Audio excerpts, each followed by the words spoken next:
Hi, I'm Mel. Why are you laughing? And I'm no. Like stretching. No one's waiting for you. I was gonna go. Oh, okay. Anyways, Hello. Welcome. welcome. Here we are. We are here. Okay. It's we're going off. We're on a new day recording. I didn't want. We haven't recorded in a couple weeks, so Who knows what's going on? I don't know what day it is. And we are not watching a documentary this week. No. We are going back to our roots. Yes. I am wanting to talk about something that I want to talk about. That's good. And this is my podcast. Yeah, And not yours. So I'm going to go ahead and talk about it. So Janelle's got the goods today. Every day. Every day. But today, I got the good goods. Okay. We're talking about national parks. Mm-hmm. And we're talking about the sheer amount of people who disappear in national parks. It must be insane. Like, I don't know. Every year. Yeah. You know, all right, now I'm getting hyped. So really what I'm going to do first, just as like a quick timeline, we're going to talk about all the national parks sort of in general and the statistics and how many people go missing from there and all that stuff. All of my research is from strangeoutdoors.com. That's it. That's my source. Okay. So we're going to talk about that. And then, oh, I lied to you. I listened to a 3-hour-long YouTube video that highlighted 100 missing persons cases. Oh my God. From national parks. So I will save everyone and we will not listen to me talk for 3 hours. But I did just want to talk about 4 cases. It was just like 4 random ones I picked. Okay. There's nothing like super special or anything about them. Just literally 4 random ones. So yeah, we'll talk about those 4 people. And then we're going to talk. And then that'll be that. Okay. So I want to ask you, how many people do you think go missing in a national park every year? Like the combined parks? All of them. Reported. Reported. 50,000? Okay, well, you are way higher. Oh. It's 1,600, which is still is like a lot. Well, you had me like ramped up and I was like, there's gotta be... I mean, if you think about how many people go missing in the U.S. a year, yeah, it is estimated more than 600,000 people. Holy shit. Go missing in the U.S. every year.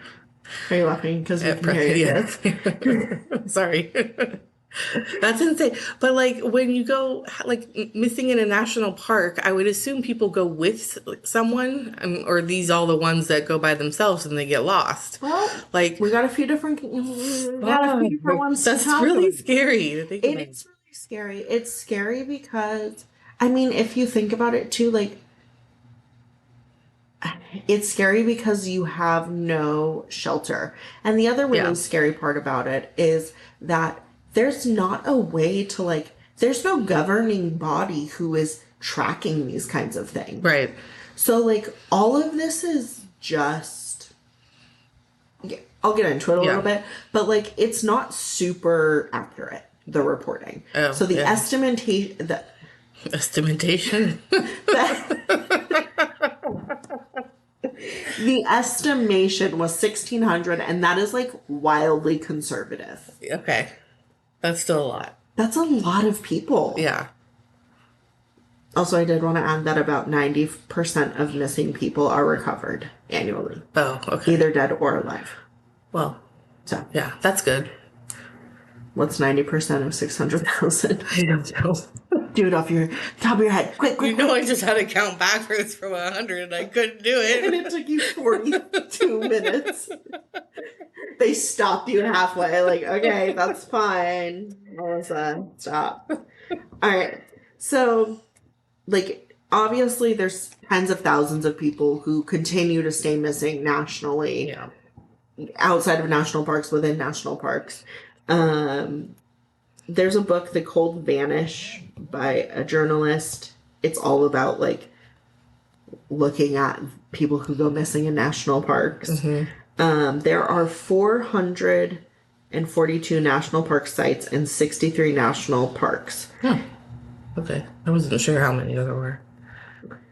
The NPS, National Park Service, which just got gutted, unfortunately, they do not directly collect data on the number of visitors to its parks. Okay. So that also applies to the Department of the Interior, which oversees the NPS, and the Department of Agriculture's U.S. Forest Service. So like I was saying, like there's sort of some ambiguity on like who's collecting this information. Keeping track, yeah. Correct.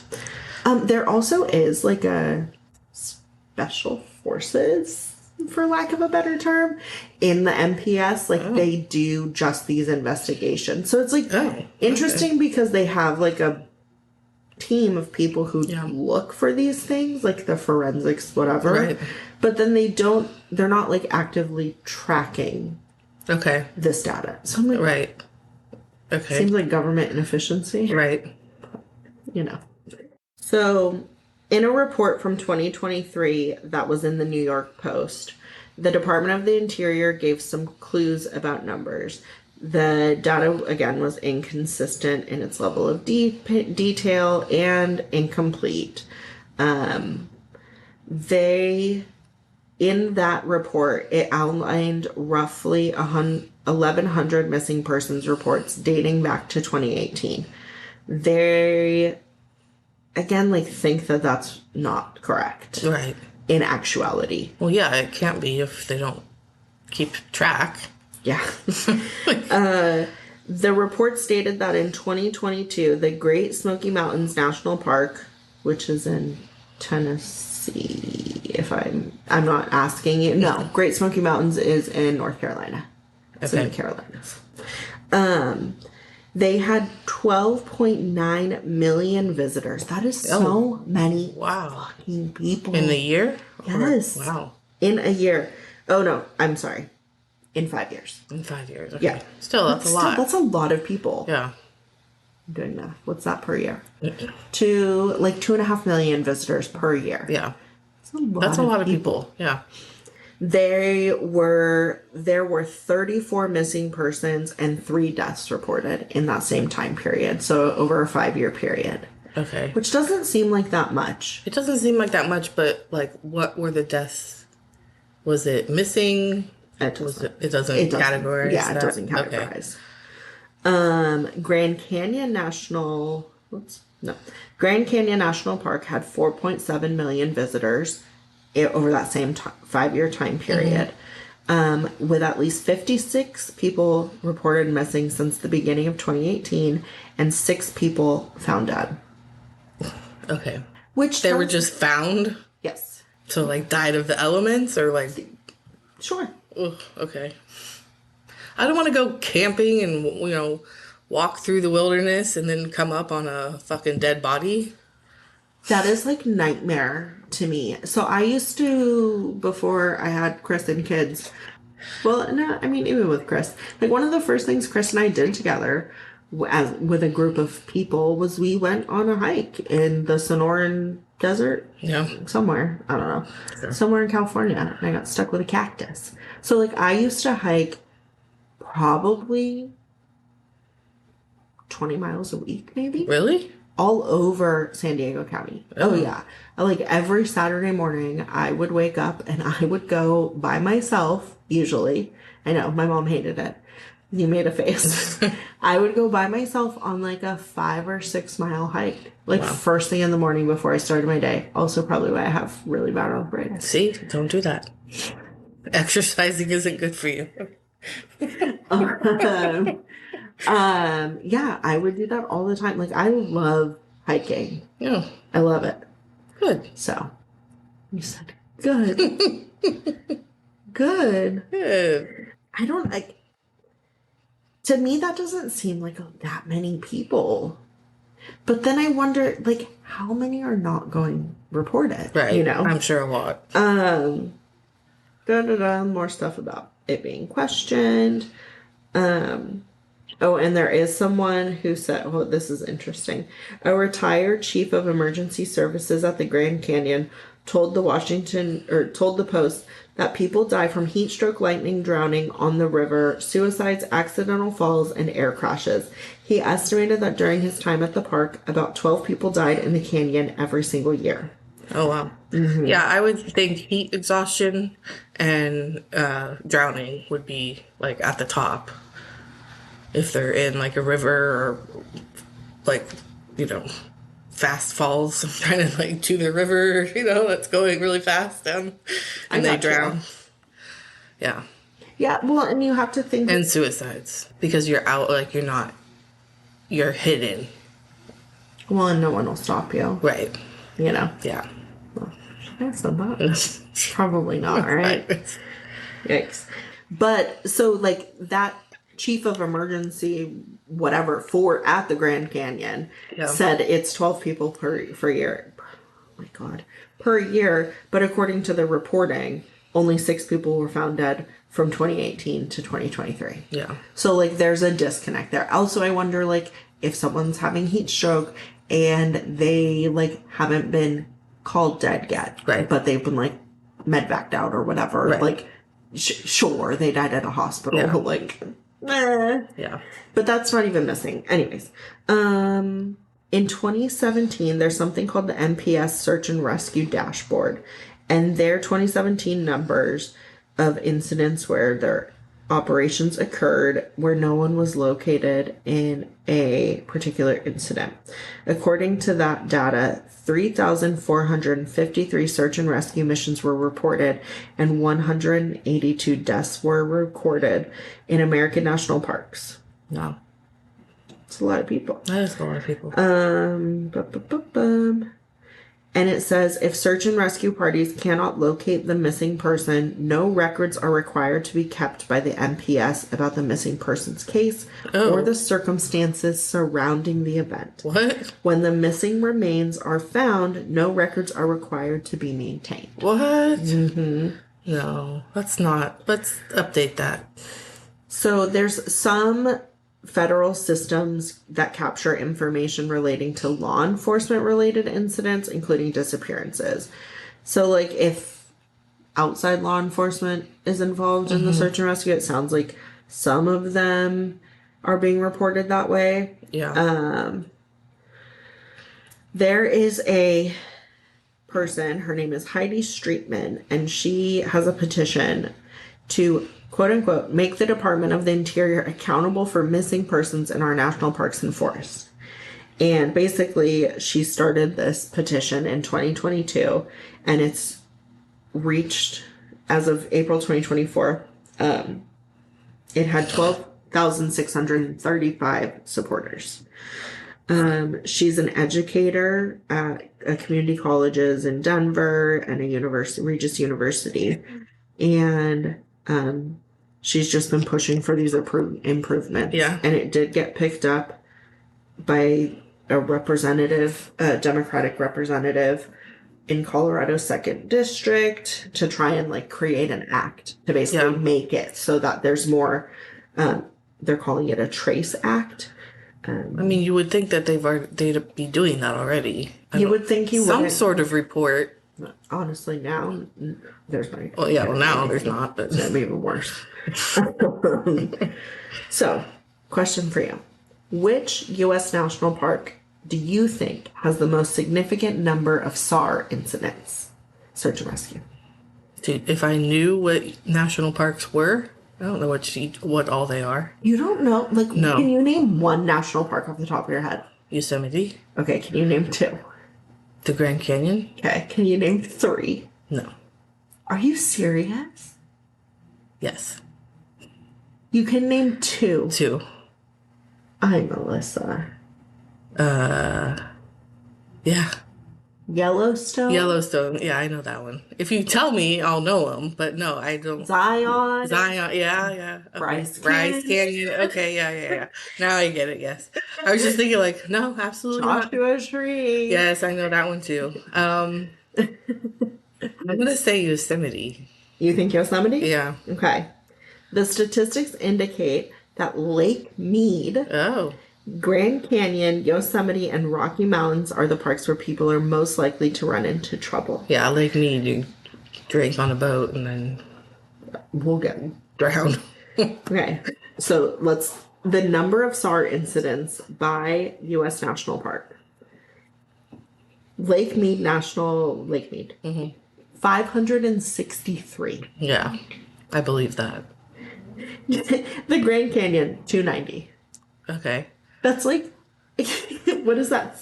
2 times? Yeah. Almost Yeah. double for Lake Mead. Yeah. Well, drunk. Do you think that's it? Yeah. Like it's drinking? Oh, for sure. I never drink there. I've never been there, actually, I don't think. We went to Havasu Yeah, I don't. for like spring break and Yeah. stuff. Yeah.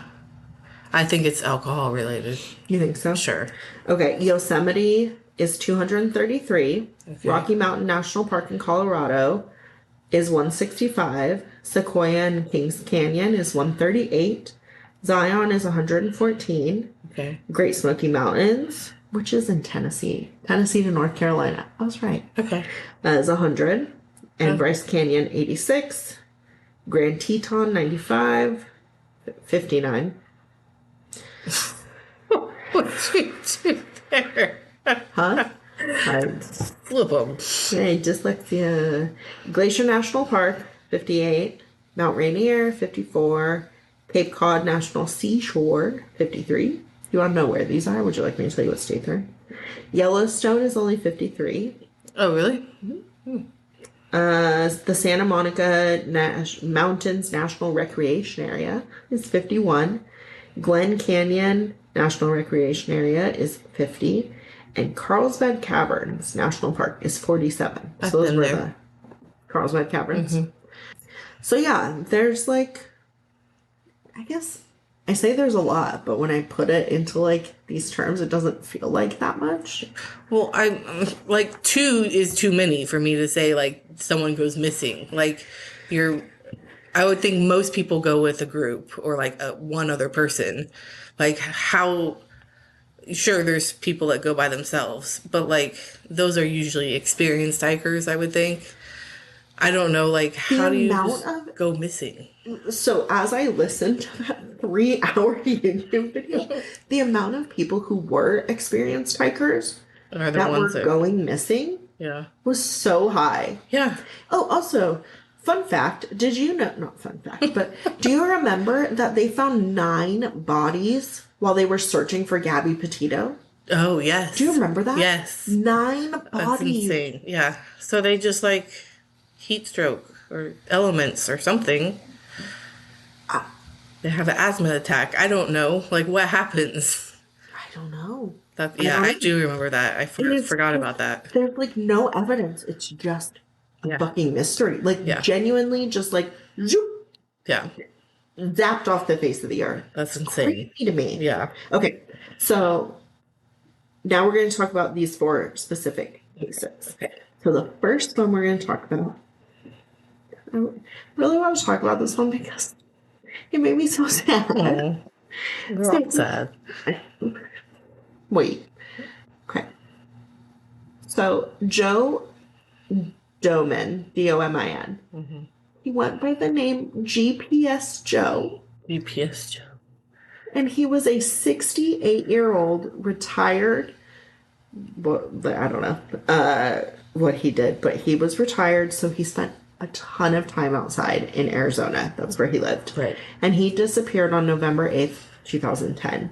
So he was like such a sweet old man, and he went by the like internet name GPS Joe. He had a website, gpsjoe.net, where he would like profile all the trails he went on and take pictures and like had this whole that's cool. Oh no, where he would like tell people like this trail is has elevation and blah blah blah, and like he was always on 2 different websites, hikearizona.com and arizonahikers.com. He was like contributed to and this is in 2010, right? Yeah. Like where there was more community. Right. But he like would add comments, and he was like a very big part of that. Probably like very helpful in saying, hey, this is an intermediate, hike and all that. Yeah. Yeah, And that's neat. a website I looked at, not Strange Outdoors, but a different one I looked at, they had like His website's defunct now, of course, because Right. he's been missing for so long. Yeah. But they had pulled as many pictures off of his website as they could to like try and save them, Yeah. like in his memory, Yeah. which I thought was really sweet. That is sweet. So that was one like tugged at my heartstrings. So he was like a very avid hiker. Okay. He had been hiking for forever. Okay. And he knew Arizona, like, Yeah. you know. And he, like I said, he went missing November 8th, 2010 from the Mazatzal Wilderness in Maricopa County.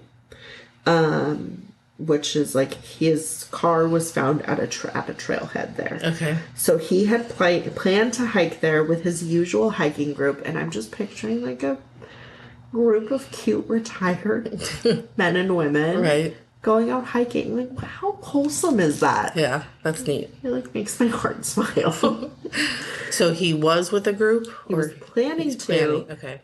but all of his group members failed him and did not go. They couldn't attend for whatever reason. So he decided to just go alone on a solo hike. Okay. And I'm going to say, like, if you do it a lot, like, it's not scary. Okay. You know, like, I never second guessed going by myself. I never had, there was zero fear.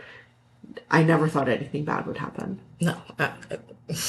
Auntie and I walked around the block at night, and I was like holding his hand. What if someone comes? What if a driver just hits us from behind? That's called anxiety. One time, not related to him. One time I was hiking and it was called Bandy Canyon. And so there was like a little, you like hike up a little ridge and then into a canyon and then up on the other side and then go around on the side of this like mountain kind of. And I had my dog Roxy with me. And so we're hiking and we're probably, I don't know how far out, maybe like 2.5 miles or something. And we're up. No, we're coming. Like I turned around and we're going to start heading back. And so we went down that second like canyon. And so we're inside the canyon. And I heard a fucking mountain lion. Oh no. Fuck that. With zero idea of where it was. Right. Because I was in a canyon. He knew where you were. So I couldn't see it anymore. Oh my God. And she walked out, like, we didn't run, because you can't run. Right. And every single, like, rustle of a bush or anything, it had to have been stalking us. Her little hair was up the whole way to the car. Like, it was... I would be crying. It was pretty scary. Yeah. That was like a 10 out of 10. Probably the scariest moment. Yeah. Because just where was it? Who knows? It was... There was a place by our house. It was a campground, and they always said, like, there was a sign that said, "Beware of mountain lions," and it killed several children and people, adults. Like, why would you go camp there? Like, the mountain lion was known to kill and attack. Absolutely not. Speaking of mountain lions, have you seen the pictures of like the really pretty mountain lion that lives in the Hollywood Hills? Yes. And she's like gorgeous. Yes. And they're like, wow, this mountain lion serves face. Her face card never declines. And then she has a little baby with her, and her baby's just as pretty. I'm like, what? What the fuck is? Why are these? Botox in Beverly Hills. Why are these mountain lions so pretty? Okay. Anyways, back to Joe.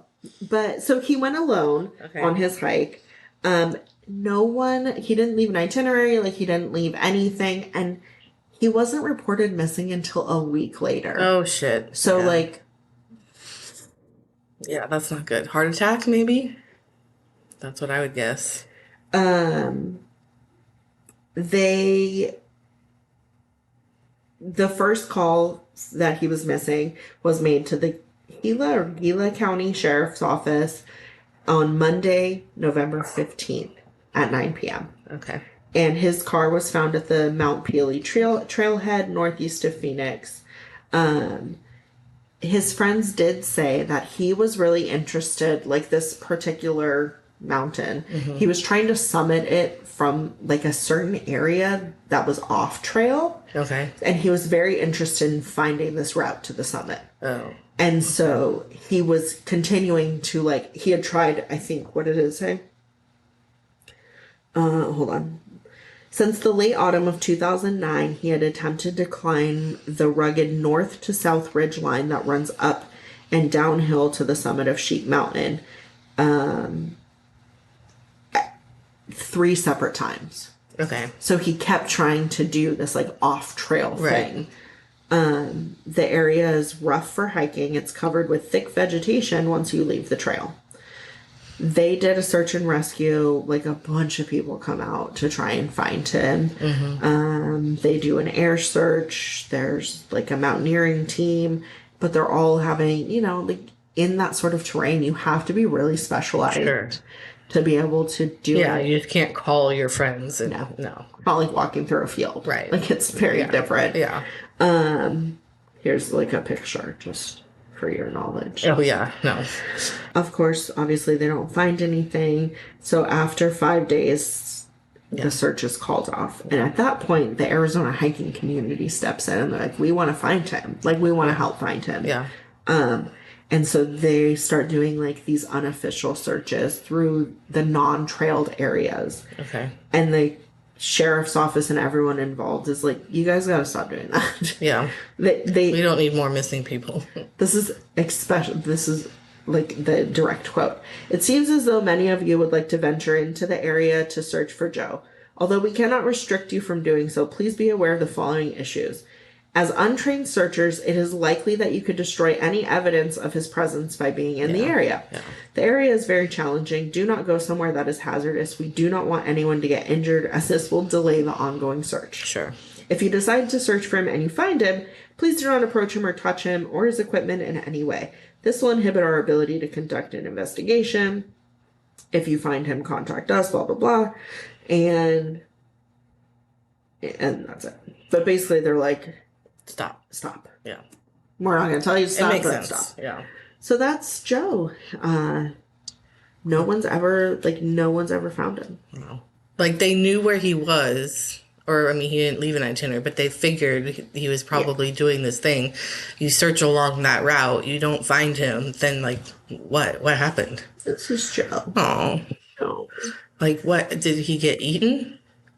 Did he trip and bump his head? Well, and you have to think, too, like, what are the animals that are out there? Like, there's not bears. No. Right? No. In Arizona? I don't think so. No, I don't think so. So, like, what is the biggest animal that's there? A mountain lion? Are there mountain lions out there? I don't know. Yeah, there has to be. A snake? Bit by a snake? Bit by a snake? But then you find the body. Right? Yeah. That's what's crazy to me is that they don't find bodies. Right. Like in all these, it's not just like people, it takes time to like decompose. Sure. So like where did you go, Joe? Where did you go? Joe, where did you go? So that's Joe. This next one is very interesting. Okay. So this is the disappearance of Eric Lewis on Mount Rainier. Eric Lewis disappeared on July 1st, 2010, and he was 57 years old. Okay. So it's not like these are like, that's the other thing too, is like most everyone was older, middle-aged. Right. Like. Responsible. I was going to say that, but like it rules out, they're all doing something that is like a inherently like healthy activity. Yeah, that's what I meant. Like, you're not having people who are, like, impaired in any way. Right. From outside substances. Right.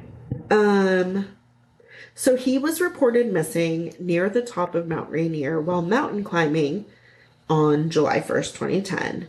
He disappeared when his climbing companions discovered that he had unclipped from the climbing rope, leaving them to pull up a coil with a butterfly knot. Excuse me, what? Yeah. So what I'm explaining is they're like way up high, like 11,000 feet up or some shit. And they're like climbing this mountain face. And there's a group of 3 of them, and they're all on the same cord. Right. So there's like the first guy, the second guy, and then Eric was the last guy. Right. And the first guy gets up there, the second guy gets up there. They see Eric like moments before. And then Eric is fucking gone. They like reel it up, and it's just a coil with no person. But they had just seen him like moments earlier because they can see him. There's a storm coming in and like high winds and stuff, so they're getting off Right. the climbing Yeah, you have to. to like go back to their base camp or whatever. I'm gonna say suicide. You think so? Yeah. Well, no, I don't believe that. Like, I don't know. Where else would he have gone? To me, it's a little fishy when 3 people go out and only 2 come back. Yeah. That's a little fishy. Yeah, I guess. But like, what they say is he's not there, so they immediately like go down to where, like, look in the areas Right. where, like, okay, logically you're here, you're going to fall here. Right. Like if the equipment failed or if whatever it is, like that's where you would be. Gone. Oh. Nowhere. No body. Oh. So like you would think even if it was suicide, No, there there'd would be a body. Yeah. But he's just gone. There's nothing. He's gone. Completely gone. So either one, they didn't look and they lied, which I have no reason to believe they lied. Yeah. But like, that's either it or he's just gone. Oh. That's creepy. I'm never going to a national park. Talked me out of many vacations. What a bummer for you, I guess. Good thing we don't live by any. It's true. They're so far away. They It are. breaks my heart. It is. I mean, like, there's not like I can talk more about it, but there's like not a So lot. I'm assuming they called and said, we can't find our friend. Did they do a search party for him at all? Or Yeah. So the climber on the lead, like, his name's Don, and then Trevor is the second guy. So they waited for Eric to join them, and then that's when they're like, "Oh wait, this is like He's not Eric. coming This back. is a butterfly knot." Yeah. And they comb the areas like to see if there's anything, and there's nothing. So they went to the summit ridge, which again was like they have to hike back there. It's Right. not like instant. Right. They get back like in case he had somehow like got Yeah. there. Yeah. I don't know, like looking for him. Sure. And he was not. So then they returned to their climbing camp, which was at 10,000 square feet. So like, this is like hours. Like it takes hours to do these things. Right. And when they got back to their camp, they reported the incident to the rangers. A team of climbers searched the Nisqually Icefall and Gibraltar Chute areas. A Chinook helicopter flew the climbing areas where Eric could have ended up. Climbing ranger Tom Payne and 2 mountain guides climbed to the summit looking for Eric late on the day of his disappearance. The day after, the search expanded with more than 40 people involved. Ground searchers included MPS, climbing rangers, climbing guides from Rainier Mountaineering Inc., and Alpine Ascents International, and volunteers from the Olympic Mountain Rescue. No.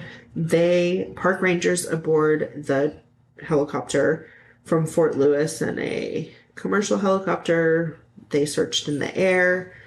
So, they like did do a lot. Wow. Searchers located Eric's backpack, climbing harness, and snow shovel at 13,600 feet and a small snow cave at 13,800 feet. He had no sleeping bag, tent, food, or down jacket.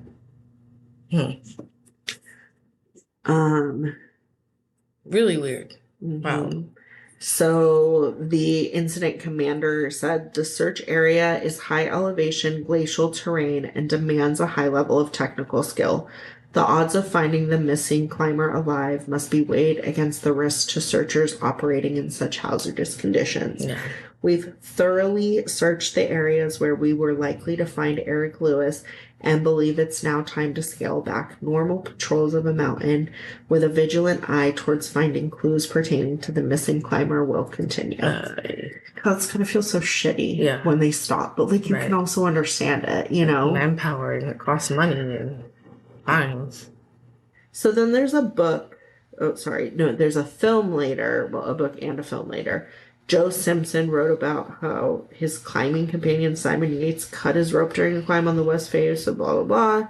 But yeah, that was it. Like, did he die from hypothermia? Where's his body? They found his stuff, but not him. Like, just gone. Yeah, that's weird. And they also say that, like, it was so, again, it's like glacial terrain. So there's snow, there's ice. Like, he should have left footprints anywhere he went. And there was no footprints. Weird. Weird, right? Yeah. Fucking weird. That is weird. That's the weird, like, to me, of the whole list, like, that one is. Yeah. That is weird. Okay. Creepy. All right. So we're done with Eric. All right. So now we have Matthew Green. And he disappeared July 17th, 2013. Also, it's like always in July. Yeah. And as I was listening, I'm like, why is it? Like, what is the conspiracy with the summer? And I'm like, wait, no, that's when people go on vacation. Okay. I was like, really like in my head, I'm like, oh, there must be something happening in the summer. No, that's just, you're a fucking idiot, Chanel. So he's 39 years old. And like I said, he goes missing July 17th, 2013. He arrived in like the eastern Sierra Mountains. He was with some people who were With his dog. He was with people and they were coming back from a trip from Colorado. Okay. So they were driving back. Yeah. And he arrived on June 27th, 2013 to climb with some friends. His Subaru, his car, like got something wrong with it. Okay. And it had to go to a shop. So he was like, okay, I'm going to wait. I'm not going to go climb. Like, I'm going to wait for my car. So he stayed at like their little base camp. Okay. And he talked to his parents. He talked to the shop. Like he was communicating with people. He had like ripped some pages out of a map guide thing because he was going to hike. Like they said that he would do that when he would go hiking. Okay. So he did that. But he stayed like in this area because he was just waiting for his car to be done, and then he was going to move on to Colorado. Okay. With his friends. He does not make it to his friends, so he just like that's it. Talks to his parents. Did he ever pick up his car? Nope. Yeah.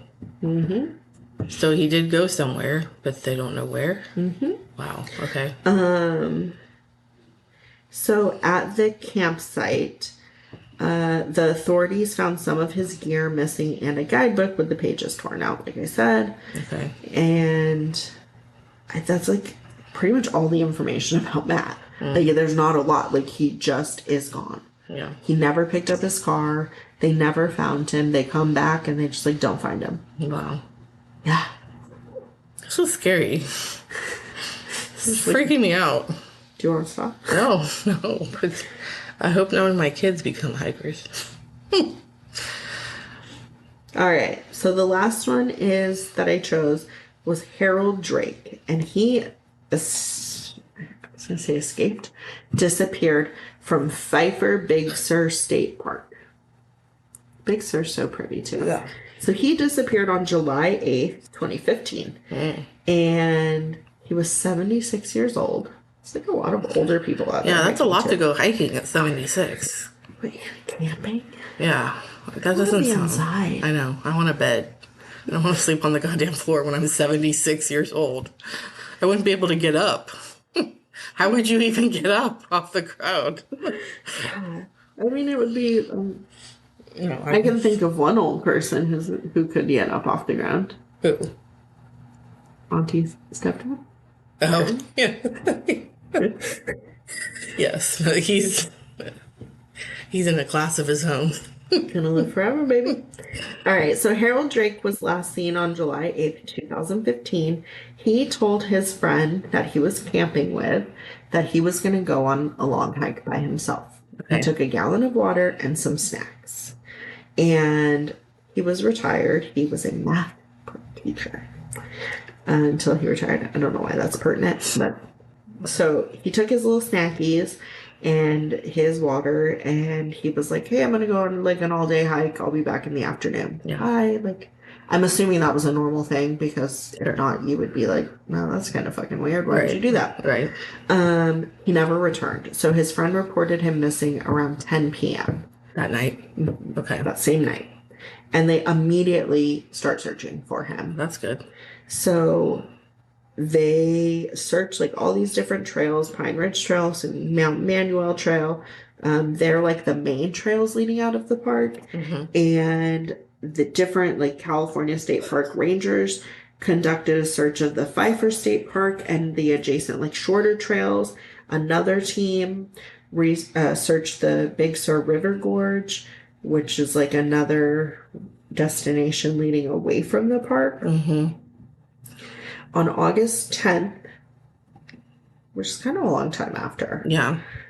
search and rescue teams from Monterey, Marin, and Santa Cruz County arrived to conduct a further search of the trail.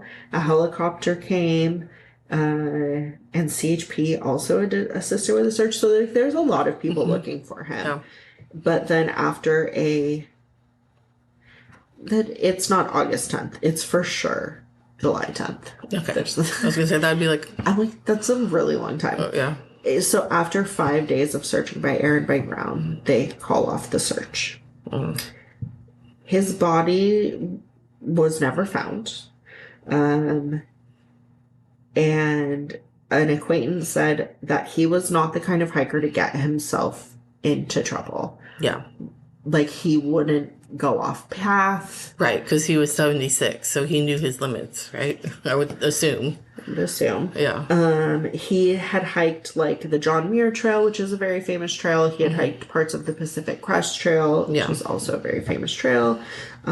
He had hiked the Tahoe Rim Trail, like all of these very long hikes as well. Yeah. But at 76 years old, anything could have happened. Yeah. So his body was never recovered, and they did say, like, it seems like he would not voluntarily walk off trail. Right. See, now that's weird, because if you have a 76-year-old who's like been a hiker and wouldn't go off trail, like you'd think you'd be able to find his body, like he tripped and fell and hit his head, or he had a heart attack, or something, a stroke or whatever. He'd be there on the trail. Just Where is he? all of his stuff gone. All They of his found stuff. nothing. They didn't find anything with stuff either. Nothing. There was one I listened to. I didn't highlight them, but like he had a truck, and him and his truck went missing. Both of them just fucking gone. Oh. They never found any of them. Which makes me think they drove into water, because a few of these have been found by. I don't know if you've ever seen the YouTube videos. There's like a guy who's like adventure with purpose, and they like scuba dive, and now their whole mission is to like scuba dive in different lakes to Like find missing people. That's cool. Like in their cars, Yeah. and they recover a lot of people. Like one of That's frightening. one of the ones highlighted in that YouTube video Yeah. I watched was recovered by Missing with Purpose. Oh, wow. That's yeah, good. Adventure with Purpose. That's awesome. Yeah. So this is what Harold Drake looked like when he was older, but this is, I mean, he was an avid hiker. Like he had been hiking his whole life, Yeah. you know, even when he was younger. So yeah, basically the moral of tonight is if you go hiking and you go missing, you may be found, but also you may disappear into a void and fall off the face of the earth. Yeah. And we may never find you. I suggest going with a group and It then doesn't even staying matter. with the group. It doesn't even matter. Eric was with a group. Yeah, it's true. I don't know. That's weird. Isn't that weird? Yeah, I'm gonna have dreams about going to fucking national park and missing people. Well, lucky for you, you don't do outdoorsy things. No, I don't though. do that. You should be fine. I'll be on my couch. I've been trying to convince Chris to go sleeping. There's like a little beachy area on the Orange, Texas, Oh, and yeah, like yeah. Louisiana border. Mm-hmm. But when I looked it up, sorry, some of the reviews talk about how there was gators around. Oh, no. It's like Fuck there's that. like brackish water and there's Right. like it's like swampy sort of. And Chris was like, absolutely fucking not. No. And I was like, I'm surprised he's the one saying no Yeah. because I am like all in. Let's fucking No, go. Let's fucking go. I will not go do that with you. Why not? Come I don't want to on. be eaten by an alligator. Oh, come And I'm on. like in the stomach of an alligator just chilling. Like, Well, I mean, more likely they would death roll you and then put you on the bottom of the water, true. so they could come back and eat you as they saw fit. Yeah, that's That's true. what they do. I know. I mean, did you see that guy that got swallowed by a whale? And then Yes, the kayaker. yes. That is wild. Like, how does that even happen? I would be on so much medication after that. Freaking out. To calm my ass down. Real I life would Pinocchio. never go on the ocean again. Real life Pinocchio. Yeah, that's true. Who knew? Who knew? Who knew? Anyhow, I thought it'd be Yeah. fun to just Yeah. do something else. Yeah. And to talk about missing people, right? Like, Right. you know, sometimes, Yeah. you know how I feel about it. Yeah, I Every get once in it. a while, it gets a little too much to just talk about the death. Yeah. That's good. That's it. Thank you. Bye. Thanks for listening. You can find us on Instagram at The Murder Mamas. and TikTok. The Murder Mamas 2. It's the number 2. And YouTube. The Murder Mamas. And email us at The Murder Mamas at gmail.com. thanks. Bye.